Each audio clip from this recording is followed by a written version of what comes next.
Ready to make a real impact every day?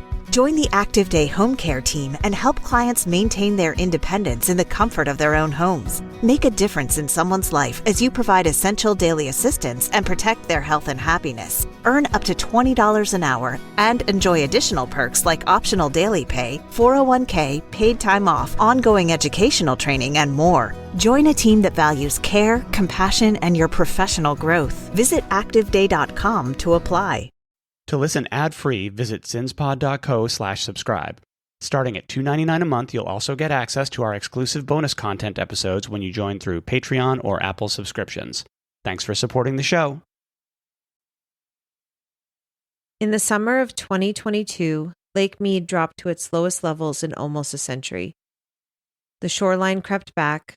Boats that had been swallowed years ago sat beached in the sand like ghosts. But that wasn't all the lake revealed.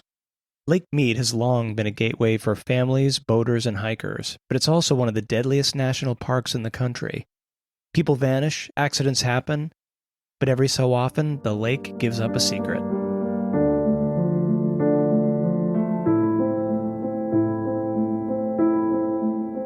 Hi, and welcome to Sins and Survivors, a Las Vegas true crime podcast, where we focus on cases that deal with domestic violence, as well as missing persons and unsolved cases.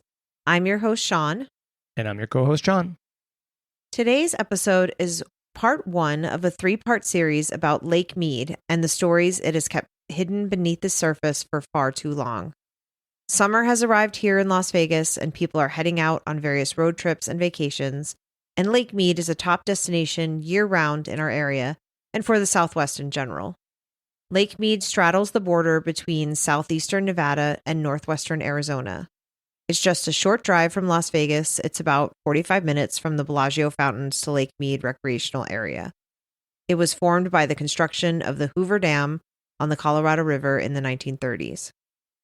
At full capacity, the lake stretches about 112 miles long, covers over 150,000 acres, and can hold nearly 10 trillion gallons of water, though it's been far from full in recent years. With over 750 miles of shoreline, it's a popular spot for boating, fishing, and swimming, but it also has deep, dark pockets that are hard to search and easy to disappear into. We wanted to put together this series ever since some of the cases the lake has kept hidden beneath the surface started making national headlines. When we started our research, we weren't sure if we had a bias since we live so close to the lake, and the local news makes it seem like it's overly dangerous. Were the stories that had come to light recently just making it seem like we were living close to a major hazard? Well, it turns out that it's true. Lake Mead is one of the most dangerous national parks in America. From 2006 to 2016, at least 254 people died in or around the lake. Most of those deaths were drownings or car accidents, and that number doesn't include suicides, which are tracked separately. Lake Mead also had the most murders of any national park during that time, with 6 murders in the park during that decade. Keep in mind that the National Park Service also says it's one of the most visited parks in the country, with nearly 6 million people visiting in 2023 alone. So of course, more people equals more opportunity for crashes or accidents, but the sheer size of the lake, the extreme heat, and the lack of cell service in many areas make it a risky place to visit. In one weekend alone, in June of 2023, 6 people died at Lake Mead. A multiple car accident killed 3 people, 2 others drowned, and 1 died by suicide, while the park rangers rescued an additional 23 people that weekend. I feel like we can't overstate how dangerous the lake is, and I know some locals who are listening right now probably have a story of something scary that happened to them or someone that they know. Everyone sees a lot of warnings during the summertime, the reminders to wear your life jacket, to take ample water on your hikes and let folks know where you'll be going before you go. Don't drink and drive or drink and jet ski. But honestly, when it comes to Lake Mead, you can't be too careful. For much of the country and the world, the dangers of Lake Mead became impossible to ignore in 2022 when extreme drought caused the water levels to drop to their lowest point since the reservoir was first filled in the 1930s. As the water receded, everything hidden beneath the lake was exposed, including junked cars and old boats, including a World War II landing craft and, sadly, human remains. That summer, 4 sets of remains were discovered. 3 were eventually identified as individuals who had drowned decades earlier, which brought some closure and answers to families who could finally lay their loved ones to rest. But one body stood out immediately because he hadn't drowned. He had quite obviously been murdered.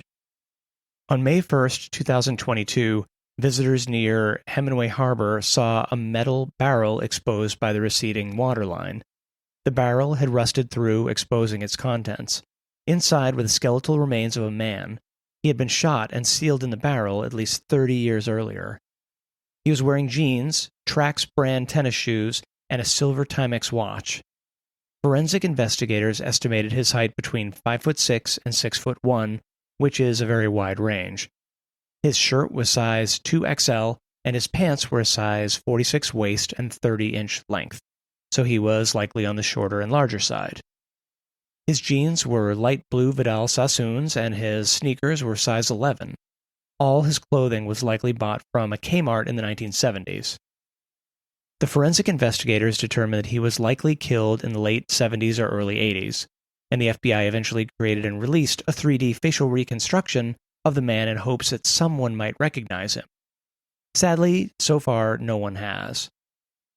As we mentioned, he is the only one of the 4 sets of remains discovered in the summer of 2022 who has not been identified.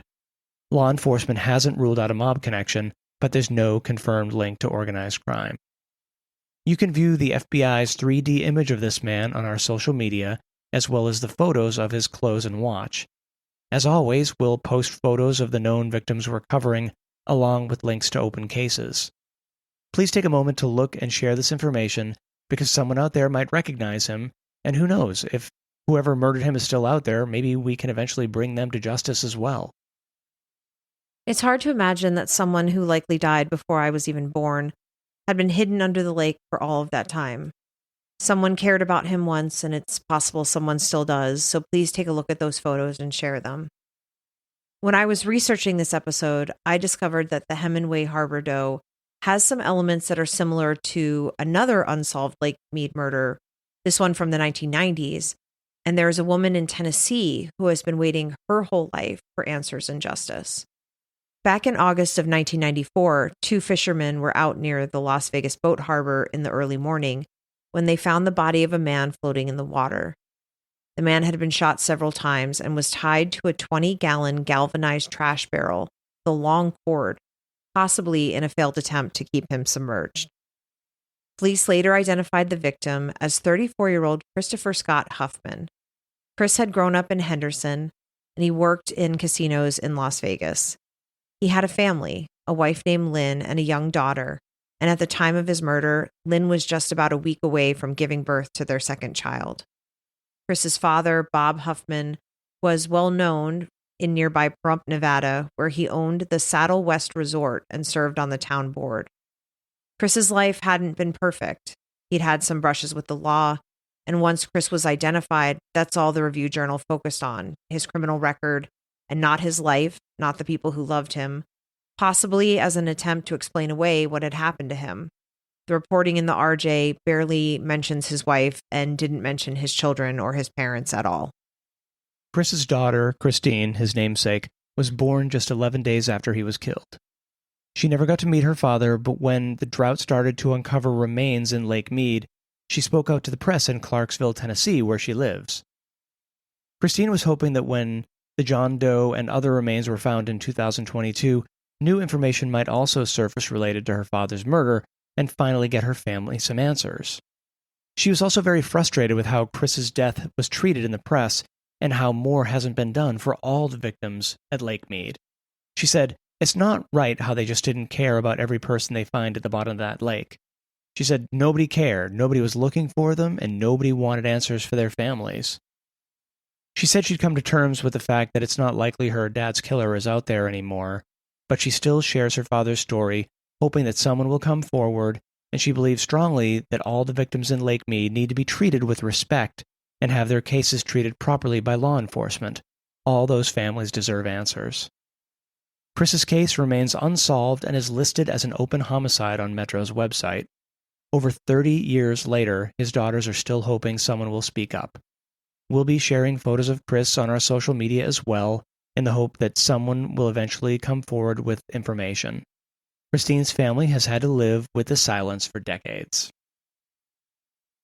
One of the cases we have to share with you this week is actually a story where, for once, John and I don't feel that the links to organized crime are just rumors or Vegas urban legends.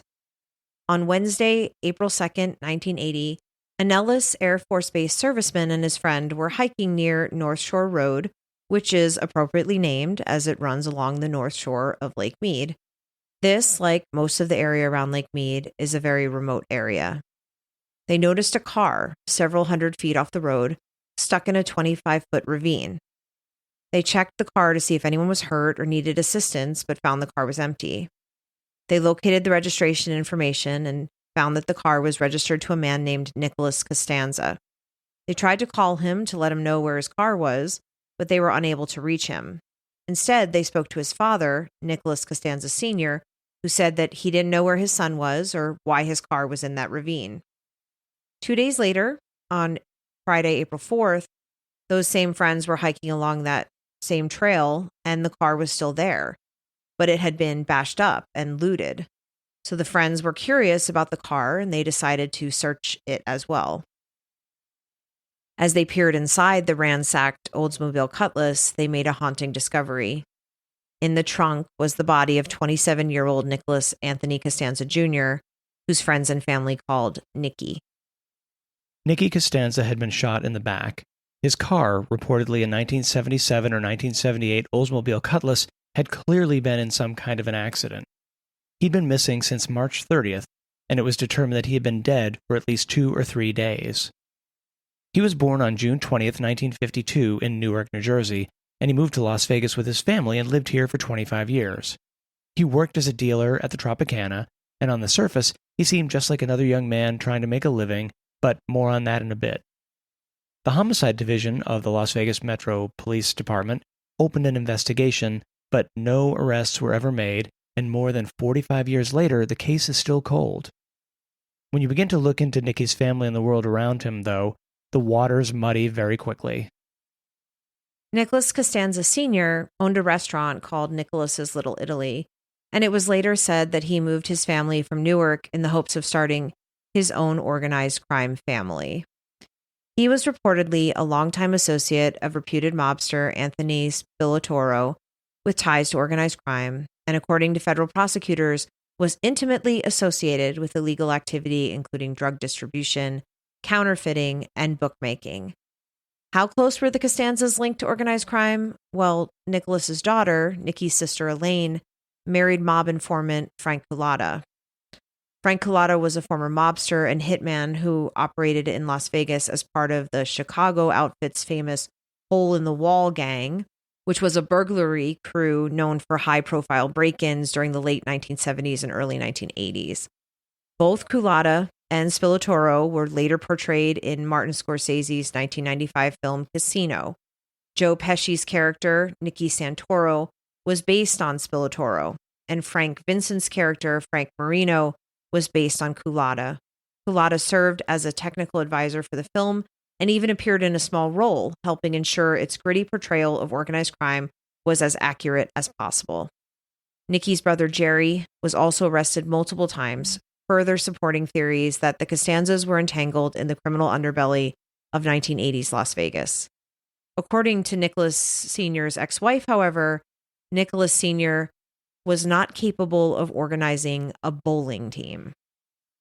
2 years after Nicky's murder, his father and brother were both arrested on drug charges when an associate of theirs, Frank Scungio, became an undercover informant for the FBI. Scungio had been caught in a massive undercover FBI sting operation called Jewel Pigeon and had agreed to cooperate with the feds and wear a wire. Nicky's father claimed that he was only buying drugs from Scungio to try to gain information about his son's murder. The two of them had worked together at the Tropicana, and he was trying to gain his trust. Unsurprisingly, though, prosecutors did not believe that. Both Jerry and Nicholas Sr. eventually pleaded guilty to multiple counts of cocaine distribution. Nicky's murder is unsolved, and given the strong culture of silence around organized crime, we may never know what happened to him. Nicholas Sr. openly complained that investigators had washed their hands of it, and suggested that they didn't care because the family was Italian. Whatever the truth, it's clear that Nicky Costanza lived and died in a time when Las Vegas was shaped by corruption, connections, and calculated silence. His life was cut short by a single gunshot. His body, hidden in the trunk of his own car, was likely a final message. But what that message meant and who sent it is still unknown. The final case we have for this episode is a domestic violence homicide where the alleged killer vanished somewhere on Lake Mead. On the evening of September 7th, 1997, police responded to a call from a quiet neighborhood in Las Vegas. Inside a home near Jones and Spring Valley, they found 2 people shot to death. The victims were 59-year-old Jeanette Rowe and her 33-year-old son, Bradley Schweitzer. Jeanette worked as a nurse at UMC, and it was reported that Bradley had been struggling with drug use. According to investigators, what happened was that a family argument had turned deadly. Jeanette had been in the kitchen preparing dinner when her husband, Robert Rowe, confronted Bradley about his drug use. He got in his face and shot him with his 9mm handgun. When Jeanette tried to intervene, he then shot her. Robert's 16-year-old daughter fled to a neighbor's home for help. When the police arrived, the stove was still on and the officers turned off the gas to prevent a fire, but they couldn't legally search the house right away. They had to wait nearly an hour for a warrant. During that time, Robert Rowe vanished. He was last seen pulling out of his driveway in a tan pickup truck. They found Bradley deceased in a chair in the living room, and Jeanette was found dead in the kitchen. 2 days later, Robert's truck was found abandoned at Lake Mead. Detectives discovered that his sailboat, normally docked at the marina, was missing. That set off an intense search involving park rangers and aerial surveillance. On September 10th, a ranger spotted the sailboat drifting aimlessly on the Arizona side of the lake in a spot called Rattlesnake Cove. The sails were down, the rudder was missing, and Robert was nowhere to be found. Homicide Sergeant Bill Keaton told reporters, "He's either dead out there or he's trying to lead us to believe that he's dead." The location was remote and hard to get to on foot, and the boat had clearly been left adrift, but was it a staged suicide or an actual one? At the time, police were unsure. Sergeant Kevin Manning said, "Did he kill himself or did he just swim away? We don't know, and we have almost no way of reasonably finding out." To me, if he was taking his own life, it's about the cruelest thing he could do because his daughter and the rest of his family may never know for sure. For us, the case will be open forever. Decades later, Robert Rowe remains missing, and the case remains unsolved. As Robert L. Smith wrote, "It's a mystery as deep as the lake itself." Cases like this remind us that while Lake Mead is a popular destination for boating and camping, it's also a final resting place for some and a hiding place for others. The shrinking shoreline continues to reveal more than just debris. It reveals lives interrupted, families devastated, and crimes that still don't have answers. We'll be back next week with part 2 of our Lake Mead series, where we'll look at more missing persons, unsolved mysteries, and families still searching for answers. But for now, if you have any information about the Hemingway Harbor Doe, the murder of Christopher Scott Huffman, or Nicky Costanza, or the disappearance of Robert Rowe, please contact Crime Stoppers of Nevada at 702-385-5555 or visit crimestoppersofnv.com. Tips can remain anonymous, and please check out our Instagram, Facebook, or our website for photos and case summaries. Share them, talk about them. You never know who might hold the missing piece, because someone always knows something, and justice doesn't disappear because the evidence was underwater. Thank you for listening, and remember, what happens here happens everywhere.